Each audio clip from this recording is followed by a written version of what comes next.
Hello student, कैसे हैं आप? आशा करते हैं कि आप सब अच्छे होंगे। आज हमारी कक्षा 9 विषय गणित की तीसरी क्लास है, प्रश्नावली 1.2 और टॉपिक है अपरिमेय संख्याएं। तो अपरिमेय सबसे पहले अपरिमेय संख्याएं जान लेते हैं कि अपरिमेय संख्याएं होती क्या है।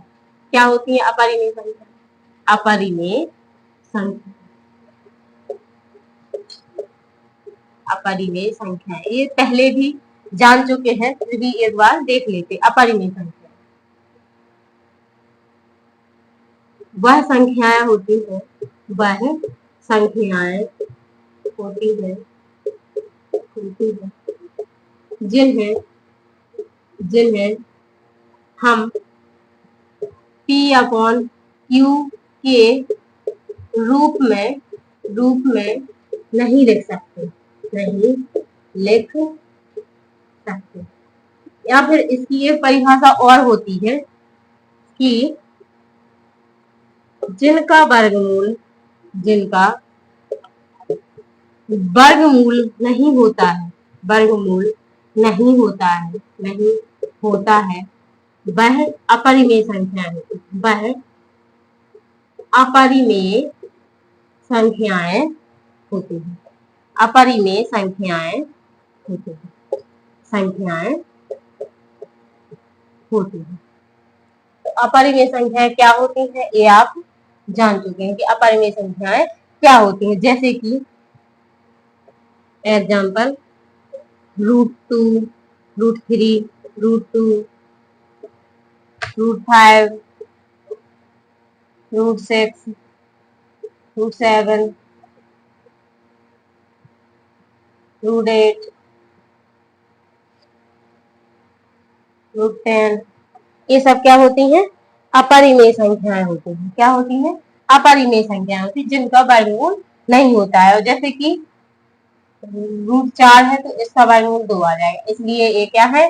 अपरिमेय संख्याएं नहीं है। 9 है, 9 का वर्गमूल 3 आ जाएगा, इसलिए ये क्या है? अपरिमेय संख्याएं नहीं है। ठीक है, अब देख लेते हैं वास्तविक संख्या। और वास्तविक संख्या क्या होती है? वास्तविक संख्या इसे बोलते हैं रियल नंबर। क्या? रियल नंबर, रियल नंबर, वास्तविक संख्या। तो परिमेय और अपरिमेय, परिमेय और अपरिमेय,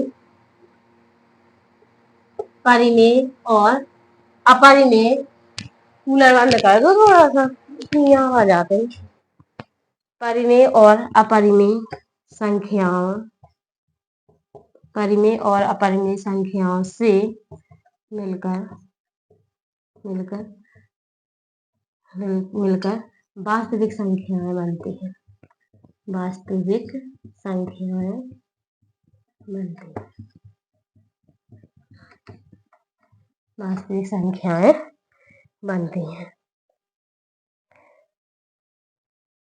ठीक है, इसमें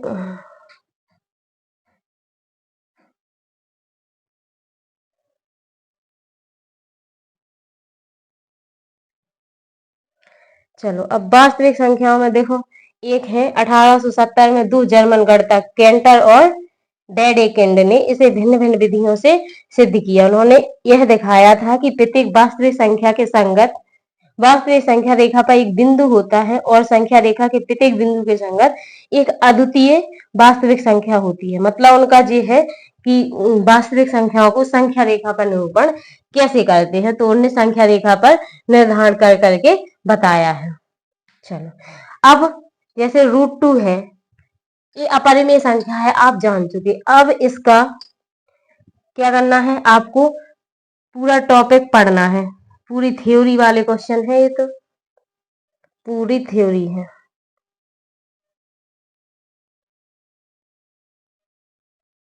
बार बार PDF कहीं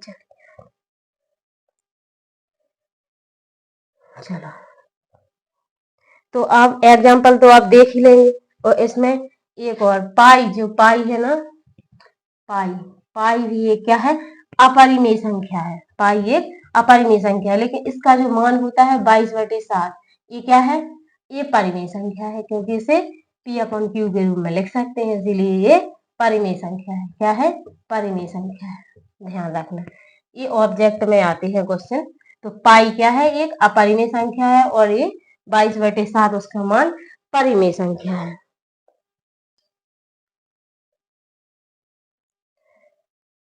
अब देख लेते एग्जाम्पल। संख्या रेखा पर √2 का निर्धारण करना है, तो चलो √2 का निर्धारण देख लेते। एक एग्जाम्पल भी देख लेते, फिर प्रश्नावली पे चलते हैं।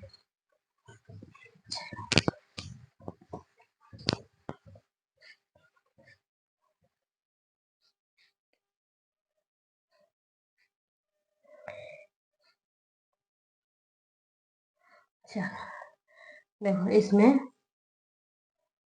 इसमें लेते हैं एक समकोण त्रिभुज लेते हैं। तो जी ओ हो गया, ए हो गया, और ए बी हो गया, ए बी हो गया। अब क्या करना है? एक एकक लंबाई की भुजा का वर्ग,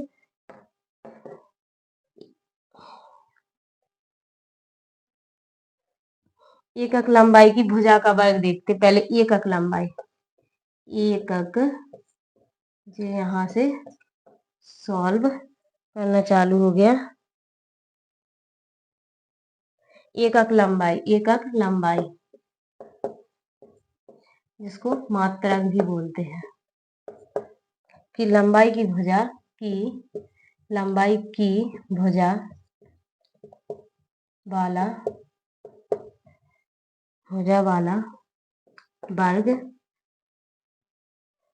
वाला वर्ग लिया उन्होंने। यहाँ से ऐसा, और ये ले लिया ओ ए बी और सी, ओ ए बी सी। अब इसमें क्या करेंगे? आप पाइथागोरस प्रमेय लगा देंगे। देखो, एक ए है और एक ए है, इसका सबसे पहले क्या निकालेंगे? इसका विकर्ण निकालेंगे। तो आपने त्रिभुज ओ ए बी से पाइथागोरस प्रमेय, बी से पाइथागोरस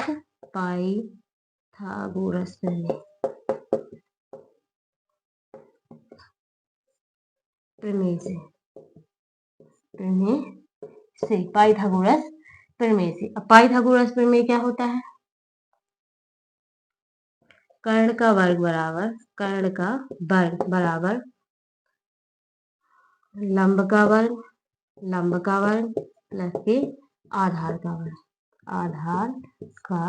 वर्ग। ठीक है, देखो ये कर्ण होता है, ठीक है, ये लंब है, ये आधार है, और ये लंब है। ठीक है, तो कर्ण तो निकालना है, तो जी तो कर्ण का वर्ग हो जाएगा। अब इसके बाद लंबाई 1 है, तो 1 का वर्ग करेंगे, प्लस आधार भी 1 है, तो 1 का, इसका मतलब क्या है? 1 1 2 हो जाएगा, 2। तो ये कर्ण निकालना है, कर्ण का वर्ग है, तो यहाँ से कर्ण का वर्ग हट के क्या चढ़ जाएगा? रूट चढ़ जाएगा। तो कर्ण अपना कितना आ गया? √2 आ गया, इसीलिए ये हो गया √2 का निर्धारण। ठीक है, ये आ गया आपका √2, ये आ गया आपका √2। संख्या रेखा पर √2 का स्थान निर्धारण कीजिए। तो संख्या रेखा पर √2 का निर्धारण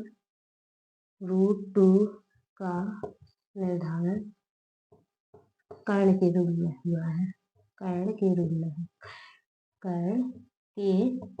में है। ठीक है, तो ये हो गया। ऐसे ही अगला क्वेश्चन 3 है, तो तीसरे नंबर का उदाहरण भी है। तो जैसे ये √2 आ गया, अब इसको फिर से इसको कर्ण मान लेंगे, इसको कर्ण मान लेंगे, इसको लंब मान लेंगे, एक और लाइन खींचेंगे, फिर इसके बाद उसका निर्धारण हो जाएगा। चलो इसको देख लेते, इसी से देख लें क्या।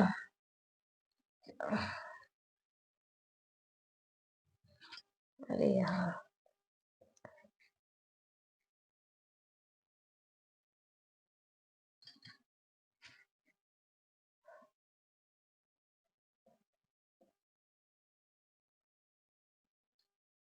एकक, एकक मात्रक की लंबाई, मात्रक की लंबाई।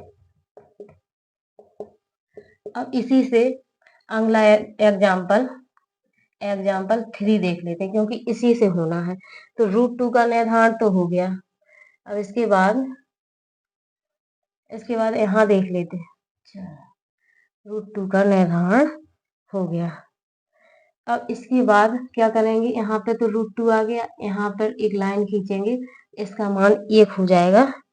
और फिर इसके बाद यहाँ से इसको ये कर लेंगे, तो ये क्या हो जाएगा, इसका ये भी इसका एक आधार हो जाएगा, ये लंब हो जाएगा और ये कर्ण हो जाएगा। फिर से पुनः पाइथागोरस प्रमेय से यहाँ लिखेंगे, पुनः पाइथागोरस प्रमेय से।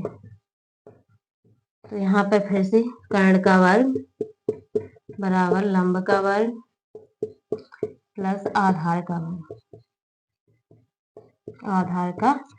वर्ग। तो कर्ण का वर्ग तो निकालना है। कर्ण क्या है, ए बी सी तो हो गया था, डी मान लेते हैं। तो कर्ण क्या हो जाएगा, ओडी का वर्ग। ओडी का वर्ग लंब क्या है, ए का वर्ग प्लस आधार है √2 का वर्ग। तो ओडी का स्क्वायर बराबर क्या हो जाएगा 1, और √2 का स्क्वायर करेंगे तो 2 आ जाएगा। तो ओडी का स्क्वायर बराबर 3। ठीक है, 3 आ गया। तो ओडी बराबर क्या आ जाएगा, इसका वर्ग हटके इस पे रूट चढ़ जाएगा, तो ये आ गया ओडी, मतलब ये कर्ण आ गया। तो ये हो गया इसका √3 का निर्धारण। तो यहाँ पे क्या आ गया, √3 आ गया। अब इसको संख्या रेखा पर कैसे निरूपित करते हैं,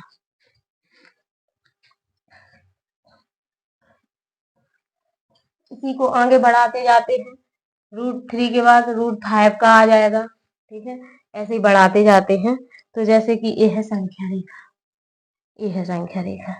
तो इस पे तो कोई भी अंक आ सकता है, 0। यहाँ पे प्लस की संख्याएं होती हैं, और इस साइड क्या होती हैं, माइनस की संख्या होती है। तो जो 0 होता है, इसके बाद ये ए है, ये ए है। तो यहाँ से बनाया था ए। ठीक है, तो यहाँ से ये कर्ण खिंच गया, तो इसको 1 माना था, इसको 1 माना था। तो इसका मान कितना आ गया था, √2 आ गया था। √2 आ गया था। फिर इसको माना था, इसको भी 1 माना था, तो इसका मान आ गया था √3। ऐसे संख्या का निर्धारण किया था। तो यहाँ पर PO2, यहाँ पे 3 का निर्धारण होना है, समथिंग जैसे कि ये यहाँ पे 1 हो गया, यहाँ पे 2 हो गया, फिर यहाँ पे 3 होगा, तो 2 यहाँ पे होगा 3, तो 2 के बीच में आएगा जी मान। इसीलिए यहाँ से Q से यहाँ से डॉट डॉट डॉट यहाँ तक ये हो गया संख्या रेखा पर निर्धारण। ठीक है, यहाँ पे √3 आएगा, यहाँ पे क्या आएगा, √3 आएगा। और इसका क्या माना था, D माना था। तो OD बराबर √3 आ गया।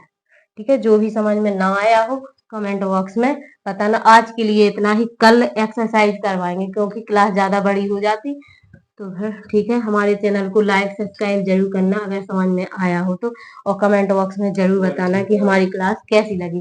और क्या होता, मोबाइल से वीडियो अपलोड करते हैं, इसलिए थोड़ी सी क्वालिटी गिर जाती है, तो थोड़ी सी क्वालिटी बढ़ा के देखना आप। धन्यवाद।